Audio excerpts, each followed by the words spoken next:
बिस्मिल्लाहिर्रहमानिर्रहीम। मेरी शादी को 30 साल हो गए हैं और मेरे पास बहुत सारी ऐसी चीज़ें हैं जो मेरी बेगम जहेज़ में लेके आई थी, लेकिन उनकी क्वालिटी बिल्कुल ऐसी है जैसे वो आज ही खरीदी हो। तो ये जो right quality, right quantity, right time, right price, वो जो 7R हम ऑलरेडी डिस्कस कर चुके हैं सप्लाई चेन वाले टॉपिक में।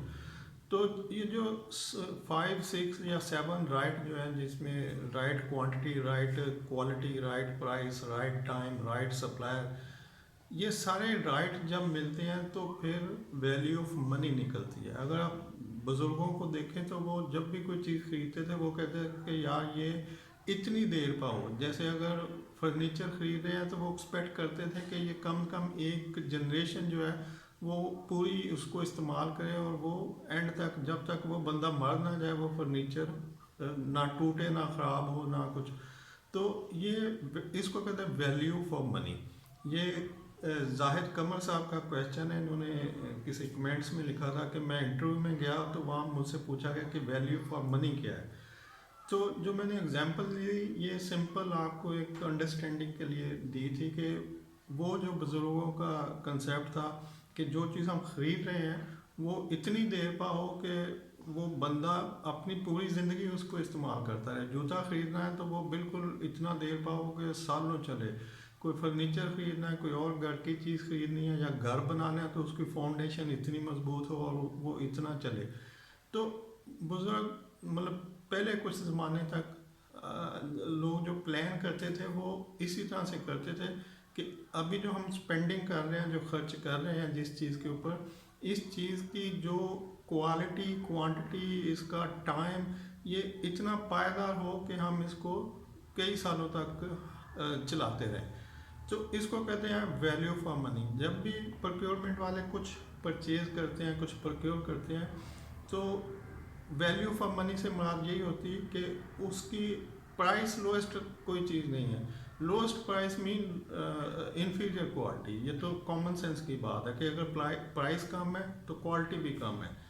तो जो वैल्यू फॉर मनी है उसमें क्वालिटी को कंसिडर किया जाता है कि वो क्वालिटी जो आपकी रिक्वायरमेंट है। जैसे अभी मैंने कुछ प्लास्टिक की चेयर खरीदी तो वो थोड़े ही दिनों बाद एक ज़रा कुछ हैवी वेट का बंदा आया, वो जब बैठा तो वो चेयर की लेग जो है वो टूट गई। तो अब वो जो मेरी कॉस्ट थी 3-4 हज़ार रुपये उस पर खर्च हुई और जब वो टूट गई तो उस वक्त मेरा जो हाल था कि यार ये इतने पैसे जो मैंने खर्च किए हैं तो ये तो बर्बाद हो गए। तो इट मीन्स कि वो जो प्रोडक्ट थी वो वैल्यू फॉर मनी नहीं थी।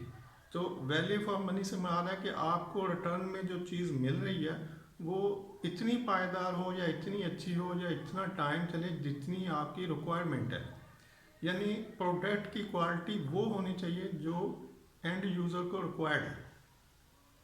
तो अगर मेरी रिक्वायरमेंट थी कि ये जो चेयर मैं ख़रीद रहा हूँ ये कम से कम 4-5 साल तो चले, उसके बाद मैं नई चेयर चेंज कर लूँगा, तो उसको 4-5 साल चलना चाहिए था। अगर वो चल जाती तो मैं समझता कि ये value, best value for money है। मैंने जितने पैसे खर्च किए थे उतने मैंने उसको यूज़ किया और वो मैंने फ़ायदा उठा लिया।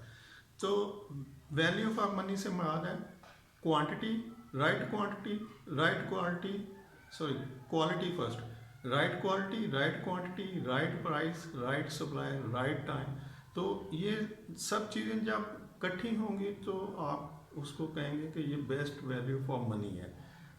राइट क्वालिटी से मुराद है कि वो क्वालिटी जो आपको चाहिए। राइट क्वांटिटी से मुराद है कि जितनी क्वांटिटी उसकी होनी चाहिए उतनी होनी चाहिए। वैसे अगर आप ये जो 7, 6, 5, 7 राइट जितने भी हैं सप्लाई चेन की एक ऑलरेडी, मतलब मैं नहीं चाहता कि बाकी लोगों का टाइम जाए, तो आप सप्लाई चेन वाली वीडियो में 7 राइट्स क्या होते हैं इसके बारे में सुन सकते हैं। Thank you. होपफुली आपको जो है वो क्लियर हो गया होगा कि वैल्यू फॉर मनी क्या होता है।